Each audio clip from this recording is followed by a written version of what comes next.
மகாத்மா காந்தி வர தமிழ்நாட்டுக்கு வந்து ரசிகமணி டிகேசி அவர்கிட்ட கேட்கிறாங்க. டிகே சிதம்பரம் இருந்தாரு.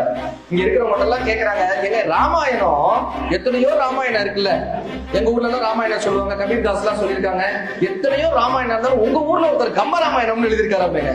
அதை நான் படிக்கணுங்க. யாரு? மகாத்மா காந்தி வந்து கேட்கிறாரு, இந்த கம்ப ராமாயணத்தை எனக்கு யாராவது சொல்லி தர முடியுமான்னு கேட்கிறாரு. இந்த கம்பராமாயணத்தை யாராவது சொல்லி தர முடியுமா? எல்லாரும் சொல்றாங்க, இந்த ஊர்ல சிதம்பரம் ஐயான்னு இருக்காங்க, ரசிகமணி டிகேசின்னு அவர் பேரு, அவர்கிட்ட கேளுங்க, அவர் தான் அழகான முறையில கம்பராமாயணத்தை சொல்லி தர முடியும். இப்ப நம்ம கிட்ட சொன்னா என்ன பண்ணுவோம்?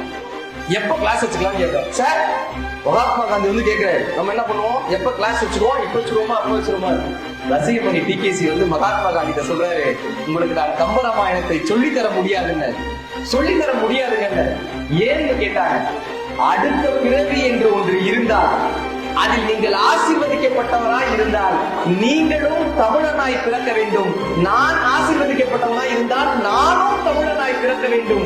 இருவரும் தமிழராய் பிறந்தால் மட்டும்தான் இந்த கம்பராமாயண சுவையை அறிய முடியும்னு சொன்னாங்க.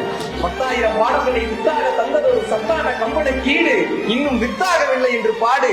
காலம் என்னும் ஆணியிலும் காற்றுமலை ஊழியிலும் சாகாத கம்பன் அவன் பாட்டு. இது தலைமுறைக்கு எழுதி வைத்த சீட்டுன்னு கண்ணதாசன். தலைமுறைக்கு எழுதி வச்ச சீட்டு.